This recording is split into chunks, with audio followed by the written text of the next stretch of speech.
National Nutrition Natural Health Reviews. 3 minutes of the latest naturopathic info with Canada's leading nutrition experts. Watch, learn, and get healthy naturally. Hi there, Jonathan Beatty here, naturopathic doctor and a health expert at Nationalnutrition.ca.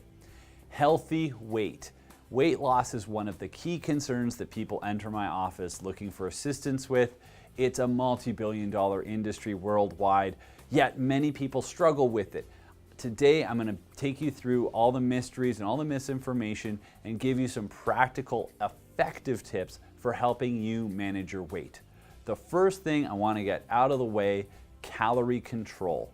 I do not believe in my office in using calorie control diets. That does not mean that you just are free to eat whatever you want, but caloric restriction is not the best way for dieting. It's not the best way for weight loss.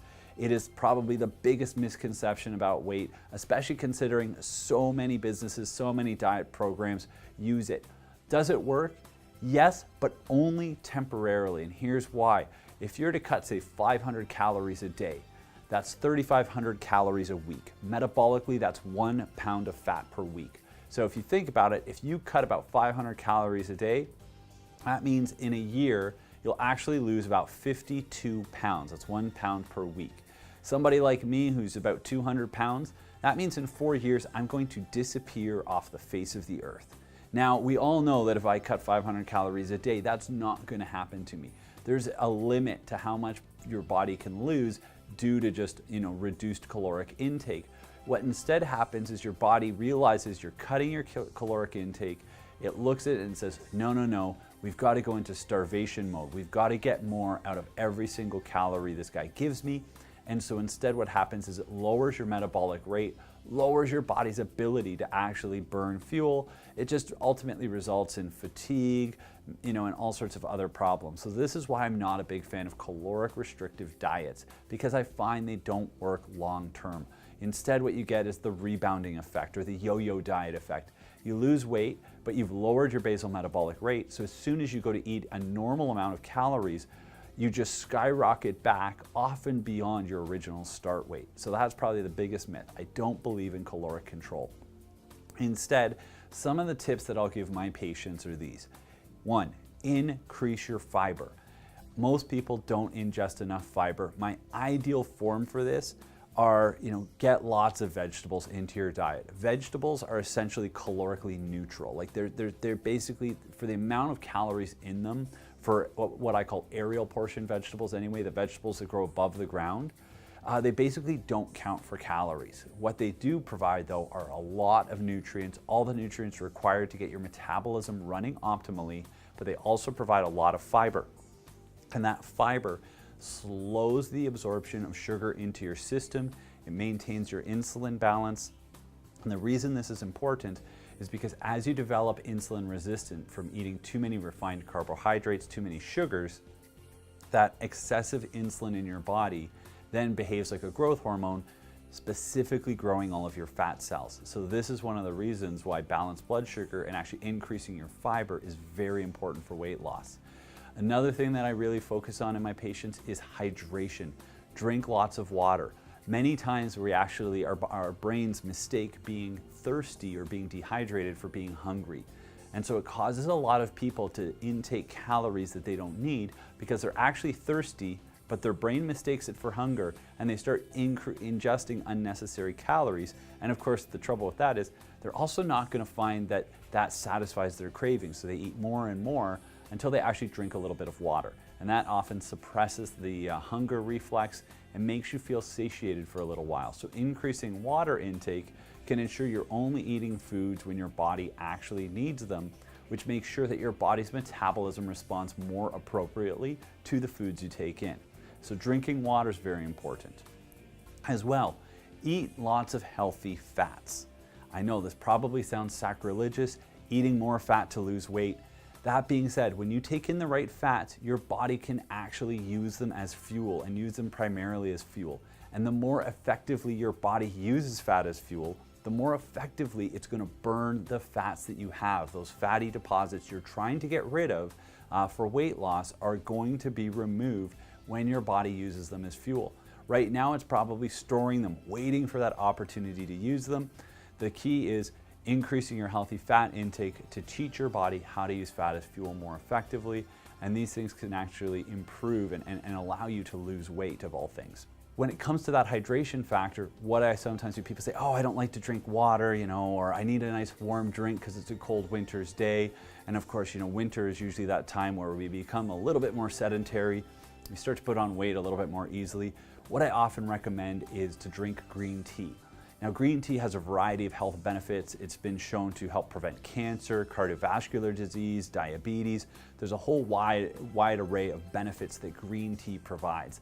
But there's one compound in green tea called Epigallocatechin Gallate, which is EGCG for short.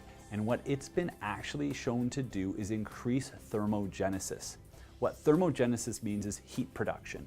So what green tea actually does is and how do you get heat? You burn fuel. And so part of weight loss is, of course, burning that fuel. And so by increasing thermogenesis, what the EGCG in green tea helps your body to do is it helps your body to burn fat and fuel more effectively for energy. So that's another thing that I often recommend to my patients. So we're looking at, increasing our fiber, increasing our water, having some green tea to help increase our water, and of course, increasing our healthy fats. Now, it doesn't stop there. Of course, burning energy, exercise. That is one of the most, important aspects to weight loss. Teaching your body to burn fuel. The more you exercise, the more efficient your body becomes at burning fuel, and the more efficient your mitochondria become. And the most important thing, the more the more energy you burn at rest. And that's one of the keys. The key to exercise, it's not always about the calories you burn during the exercise routine. It's about the calories your body's then going to burn at rest. It takes a lot of energy for your body to recover from an exercise routine. It takes a lot of energy to rebuild muscles, to rebuild the stores of sugars in the muscles. And so in order to do that, our body spends a lot of energy. And this is a great way to help lose weight, because your body's going to go to your stored resources, your stored fat, free those up and allow that energy out so it can be used to help rebuild muscle tissues. So what ends up happening, your muscles are getting bigger, your muscles are getting stronger, they're getting rebuilt. And in order to do that, your body is actually taking from the fat to get energy to do it. And so this way you become stronger, more muscular, and you lose a lot of your fat stores.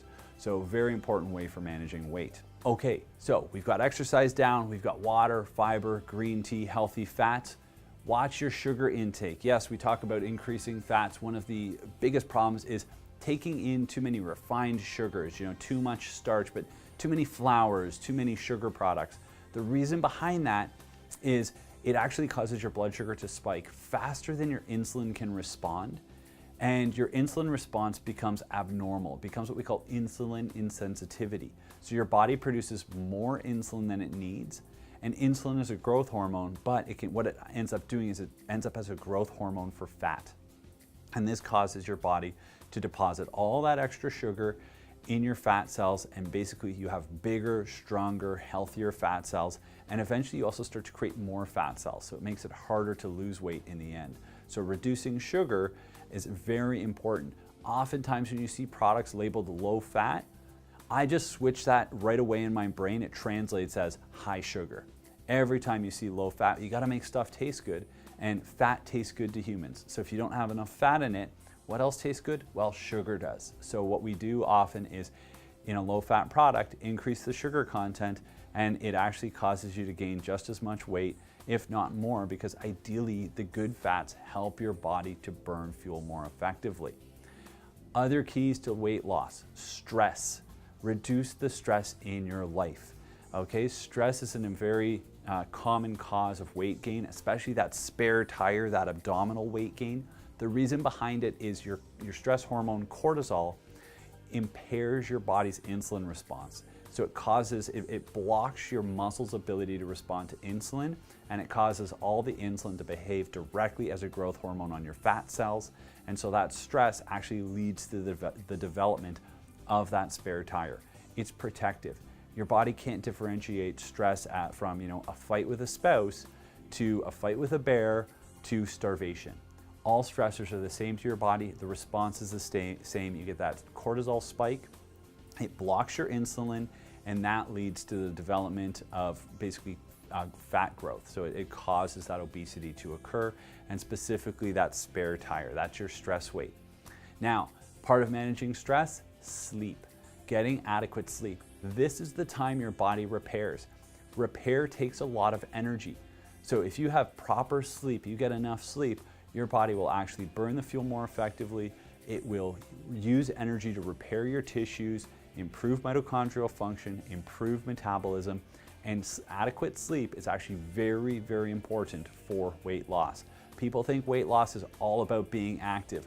Well, it's very much about being active, but it's also about proper rest and recovery, because that's what's going to allow your system to adapt to all the exercise and allow your system to lose weight.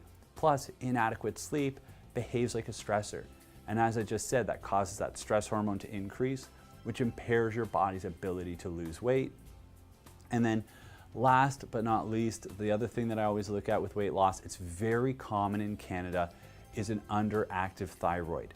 One of the easiest ways to test to see if you have this, take your temperature first thing in the morning on waking before doing anything else. If your body temperature is constantly low, we consider it a subclinical version of hypothyroidism.